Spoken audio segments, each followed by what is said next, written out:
qu'il est nécessaire d'oublier cette approche de l'Afrique comme une métropole coloniale.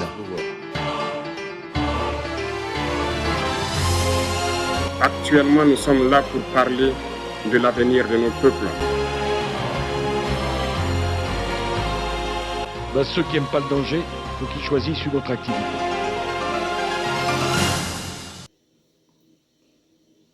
Salut, moi c'est Jonas Mayala et c'est un réel plaisir de venir encore vous présenter un tout nouveau numéro dans le cadre de la Géo des Suds. Je vais rapidement rappeler l'importance ou les buts de la Géo des Suds. La Géo des Suds est là juste pour révolutionner le système de pensée des sudistes, pour leur présenter le potentiel, les richesses que regorge et le peuple du Sud, les territoires du Sud, de partout dans le monde pour leur propre développement, pour le développement du Sud. Alors là, j'ai regardé, je suis tombé sur un reportage qu'on a fait, quelqu'un qui a pu faire, ou bien une entreprise a pu faire sur, une agence a pu faire sur le Nigeria. Pour ceux qui ne le savent pas, le Nigeria est un pays d'Afrique de l'Ouest et qui est le pays le plus peuplé d'Afrique, et qui est aussi la puissance économique du continent. Un pays fantastique et tout, et qui fait partie d'ailleurs des pays de membres de l'OPEP, parce que c'est aussi un pays producteur-exportateur du pétrole. Ce pays m'a fasciné, c'est le reportage qui m'a fasciné. Dans ce reportage, on présente des hommes et des femmes, des jeunes, globalement autour de la trentaine, la quarantaine, qui sont allés dans le monde, qui ont vu, qui ont appris des choses, qui ont copié des choses et qui sont retournés chez eux pour appliquer cela dans leur pays. Alors, en tant que puissance économique d'Afrique, c'est un pays où le nombre de millionnaires, des hommes les plus riches, des fortunes ne cesse d'augmenter. Il a d'ailleurs doublé en l'espace de 8 ans, donc pour vous montrer à quel niveau c'est quand même important. Donc on retrouve facilement des millionnaires au Nigeria qu'en Afrique du Sud. Donc dans la seule ville de Lagos, ils sont plus de 20 000, je crois, millionnaires.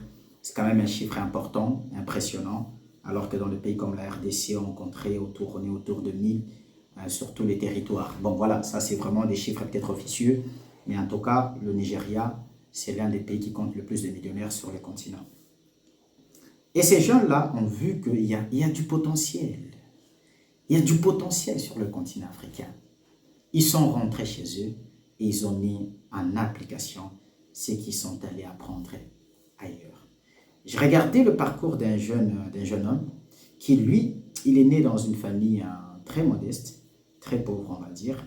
Et il a travaillé dans un marché où il aidait sa mère à faire des courses et tout. Et puis après, il a eu la chance d'aller de voyager, je crois, en Italie ou en France, entre l'Italie et la France. Et là, il a rencontré un Arabe qui venait, je ne sais pas, des Émirats Arabes Unis, de Dubaï, et qui a travaillé avec lui, qu'il a pris comme son garçon de course. Et cet homme-là, il était dans l'immobilier. Il l'a amené à Dubaï, et c'est à Dubaï où il a appris le métier au pied de cet homme-là, comme son garçon de course. Il a appris dans l'immobilier. Et comme vous le savez, Dubaï, c'est vraiment une ville d'une architecture assez impressionnante, on va dire. Assez impressionnante. Avec des constructions qui vont toujours dans la démesure et tout le reste. Le garçon, il a appris comment les choses se font et tout et tout. Il pouvait rester à Dubaï pour faire sa vie aussi là-bas. Pour se lancer là-bas. Il a dit non, je rentre dans mon pays. Il est rentré dans son pays, le Nigeria, et précisément à Lagos, où il est allé mettre en application ce qu'il a vu à Dubaï. Et cet homme, il a apporté des choses novatrices à Lagos. Dans un pays qui, contre toute attente, ne peut pas avoir ces genres d'hôtels de luxe, eh bien, c'est ce qu'il fait à Dubaï, ou au Nigeria, pardon. Il a des chantiers avec des bâtiments de luxe, des hôtels, mais vraiment trop luxueux. Et ça a l'air de fonctionner. Et en espace de quelques années, il est devenu multimillionnaire.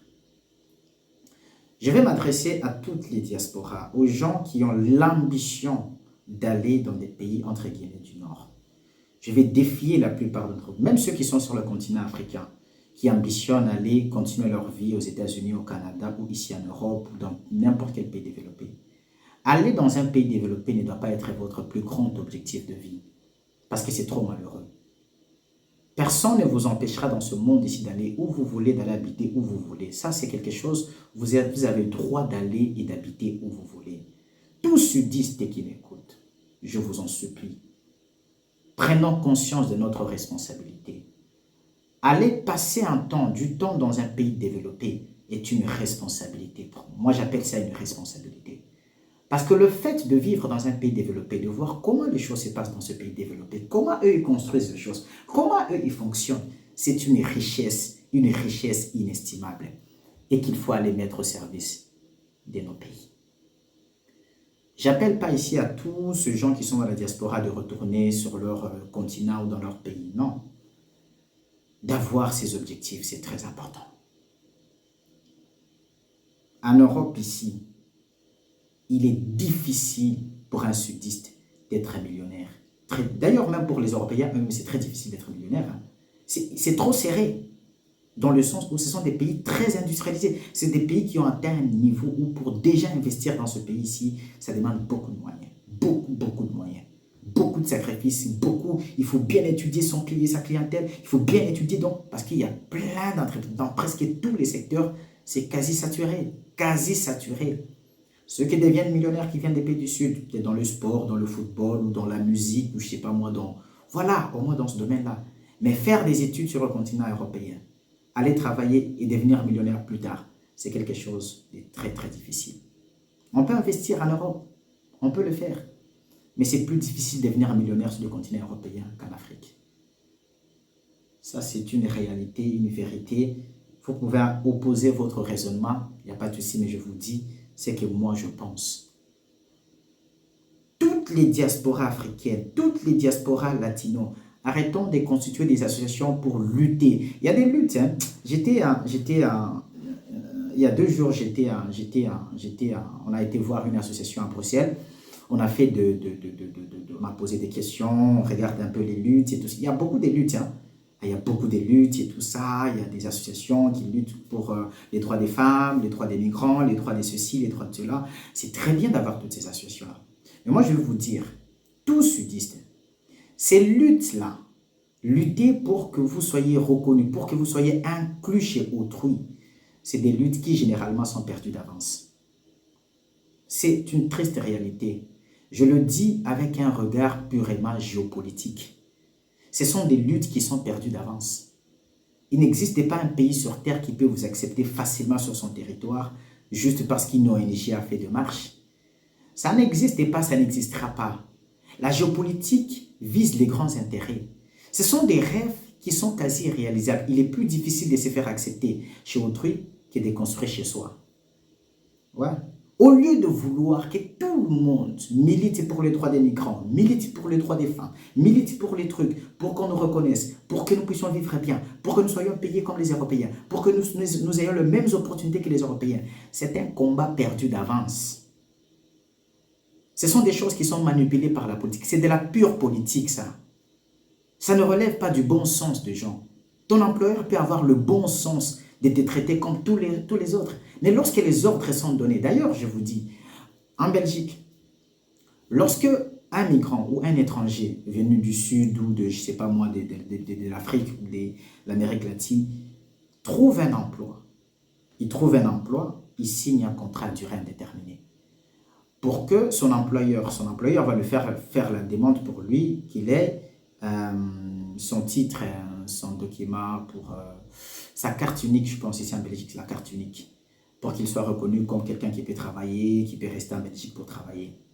L'une des questions majeures, ce qu'on va demander à l'employeur de justifier, de prouver s'il n'a pas trouvé un Belge. Cette question, rien que cette question,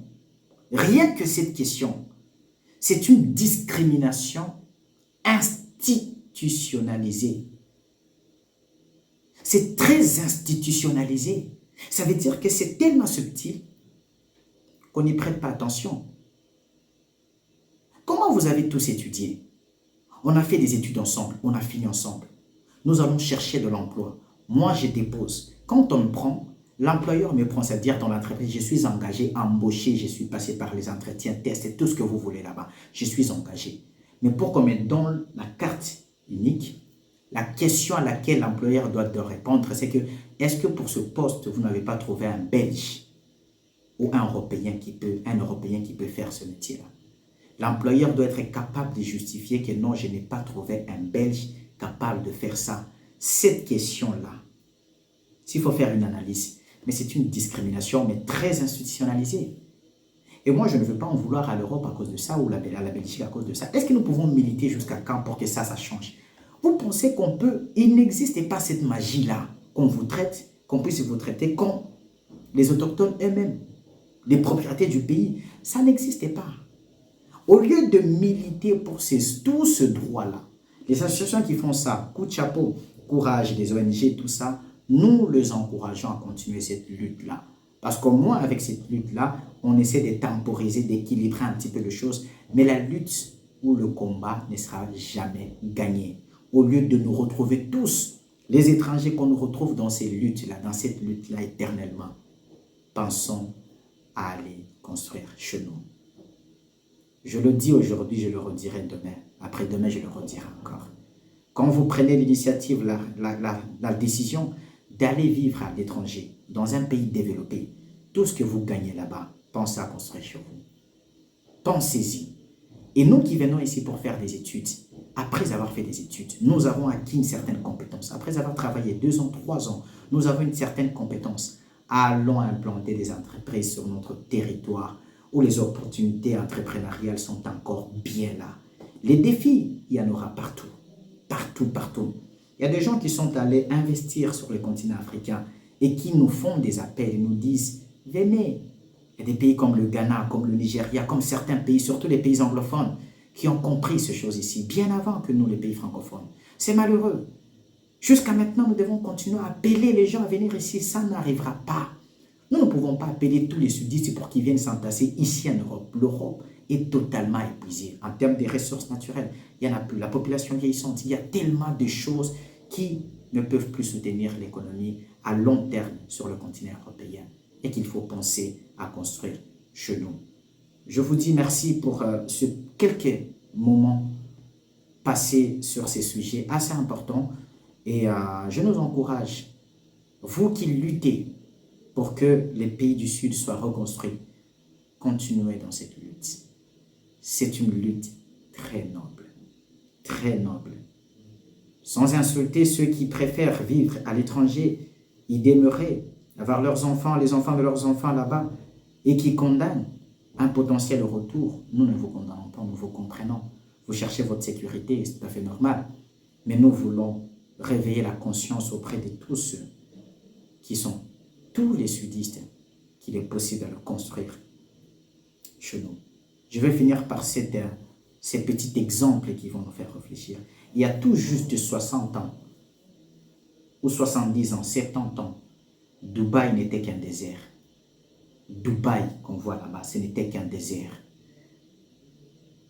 Jusqu'à ce que cet homme-là, ce sultan, le prince, qui a découvert le pétrole à Dubaï et qui a présenté un projet ambitieux. Quand il avait présenté ces projets-là, tout son entourage l'avait pris pour un fou. Il est mort sans voir la réalisation, sans avoir vu la réalisation de son projet. Mais son fils qui a pris sa place, il a continué dans la folie de son père. Il a dit, nous allons amener de l'eau à Dubaï. Nous allons faire pousser des arbres à Dubaï. Nous allons construire Dubaï. Quand il a présenté ces projets-là, on l'a traité de fou aussi, son fils. Et aujourd'hui, en l'espace de 50 ans, ils ont atteint plus que le rêve de Dubaï. Je vous informe qu'à Dubaï, il y a même la neige artificielle. Il y a la pluie artificielle à Dubaï. Dans un désert. Un désert qu'il a transformé en un endroit où tout le monde veut aller visiter et même carrément vivre. Que dire de l'Afrique, où il y a des réserves forestières à couper le souffle, des richesses inestimables. Nous ne pouvons pas croire, on veut nous faire croire que nous n'avons pas le droit de rêver du développement potentiel de l'Afrique à cause de tout ce trouble qu'on sème dans nos pays, des guerres qui sont fabriquées. Il y a de l'espoir.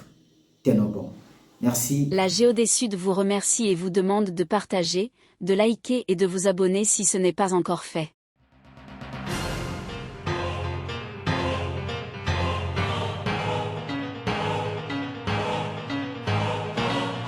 Qu'il est nécessaire d'oublier cette approche de l'Afrique comme une métropole coloniale.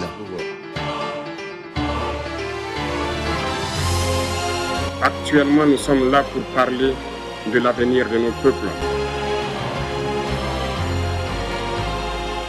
Ceux qui n'aiment pas le danger, il faut qu'ils choisissent une autre activité.